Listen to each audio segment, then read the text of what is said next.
fire must be ceased not for a few days, only to resume killing afterward. In addition, White House spokesperson Caroline Leavitt said that US President Donald Trump wants a permanent peace, not a truce for a few days.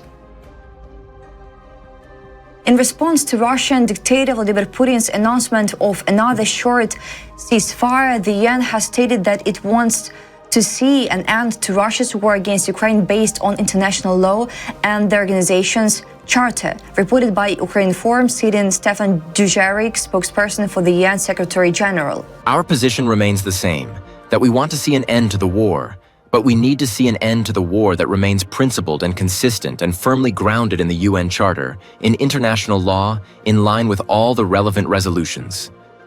Dujarric emphasized that peace must be lasting and include the recognition of Ukrainian sovereignty and territorial integrity. He also added that the UN appreciates any efforts to resolve the war in Ukraine that are in line with our position, which has been stated many times. In response to a question regarding the participation of North Korean troops in Russia's war against Ukraine, which has been acknowledged by both the Russian Federation and North Korea, Dujarric responded briefly, "I think any internationalization of any conflict is not a move in the right direction."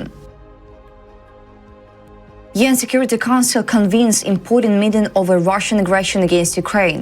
Ukrainian delegation calls for decisive international action and support amid escalating conflict, Ukrainian Foreign Ministry says. Today, the UN Security Council will hold a meeting dedicated to Russia's ongoing aggression against Ukraine and terror against the civilian population. The discussion was initiated by France, which currently holds the presidency of the Security Council. Ukrainian Foreign Minister Andriy Sybiha thanked the French Minister Jean-Noël Barrot for his solidarity and support. Ukraine is committed to peace efforts. We agreed to the U.S. proposal for a full ceasefire 49 days ago, but Russia did not. This is a clear indication of who is interested in peace and who wishes to continue the war. Sybiha called on all Security Council member states to clearly express support for Ukraine, condemn Russia's escalation against civilians, and advocate for increased pressure on the Kremlin.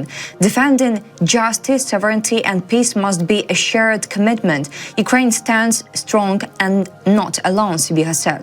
Ukraine recently initiated an emergency meeting of the UN Security Council and a special meeting of the OSCE Permanent Council over Russia's missile strike on Kryvyi Rih on April 4th. European and Ukrainian officials fear that US President Donald Trump may announce a withdrawal from peace talks with Kyiv and Moscow using even minor progress as a pretext, reported by Financial Times. According to 4 Financial Times sources, there is a belief in Europe and Ukraine that Trump is ready to seize on any breakthrough in talks about peace in Ukraine this week, when he will mark 100 days of his second presidency. One European official speaking on condition of anonymity told the Financial Times that Trump was setting up a situation where he gives himself excuses to walk away and leave it to Ukraine and us, Europe, to fix. The sources added that the reluctance of Russian dictator Vladimir Putin to agree to key demands from the US and Ukraine, such as maintaining combat-ready Ukrainian armed forces after the end of the war, and the complexity of the war have forced Trump to reassess his commitment to a peace deal. The Financial Times sources agree that the peace plan proposed by the US administration arose from a desire to fit within Trump's timeline. According to one of the Financial Times sources, there are people who think the Russians might go along with the US plan, but there is nothing in place to actually make this work. Some Ukrainian officials also told the Financial Times that they fear Trump will withdraw from the peace talks. Due to this, Kyiv has quietly increased domestic weapons production and intensified negotiations with European allies regarding future aid. That's all for today. Thanks for watching this video. Like and subscribe.